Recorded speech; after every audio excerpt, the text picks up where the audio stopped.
einige neue Details, die man da so inzwischen hat. Max Hermes, der ist für uns weiterhin in München. Max, einen schönen guten Morgen.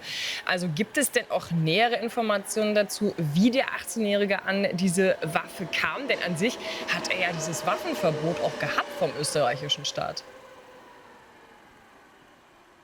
Guten Morgen Marie, guten Morgen Carsten. Es gibt dieses Waffenverbot, aber die Waffe, die er besorgt hat, eine sogenannte Waffe der Kategorie C, die ist in Österreich frei verkäuflich und er hat die Waffe ganz einfach dort auch gekauft und das Ganze ist dann nicht aufgefallen, weil diese Waffe muss innerhalb von 6 Wochen registriert werden. Dann wäre das womöglich aufgefallen, wenn dann entweder der Händler eine Meldung gemacht hätte oder der Käufer eine Meldung hätte machen müssen. Also dann wäre es den Behörden aufgefallen, aber zum jetzigen Zeitpunkt dann eben nicht. Und das ist dann jetzt auch rausgekommen dadurch, dass der Verkäufer sich bei der Polizei gemeldet hat. Er hat gesagt, er habe die Waffe erkannt und er habe die Waffe einen Tag vorher dem 18-Jährigen verkauft. Also dadurch ist das Ganze jetzt ans Licht gekommen. Die Frage ist da schon ein bisschen, warum ist die Gesetzeslage so, dass die österreichischen Behörden dem nicht früher auf die Schliche kommen konnten? Warum konnte er also trotz eines Waffenverbots bis mindestens 2028 dieses Repetiergewehr erwerben? Also eine Waffe,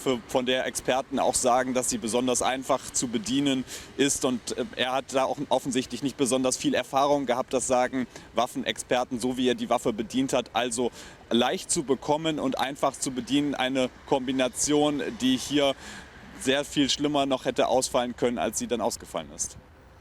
Max, es ist ja interessant, dass es heißt, er hätte sich im Internet radikalisiert, und zwar islamistisch radikalisiert. Aber was weiß man denn genaueres darüber? War es jetzt ein Bekenntnis zum IS? War es ein Bekenntnis zu Al-Qaida? Und vor allen Dingen war der 18-Jährige auch ein Einzeltäter?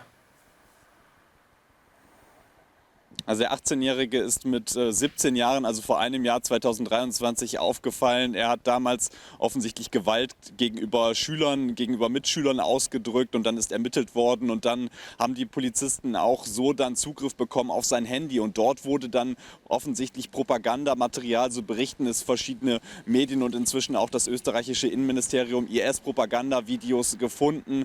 Ob er diese dann letztlich weitergegeben hat oder ob er sie nur selbst auf dem Handy gehabt hat, das ist noch nicht ganz klar, aber er hatte dieses Material auf dem Handy. Es ist dann auch gegen ihn ermittelt worden, aber die Ermittlungen sind letztlich dann eingestellt worden. Es ist nur dieses Waffenverbot verhängt worden, was jetzt offensichtlich wirkungslos war.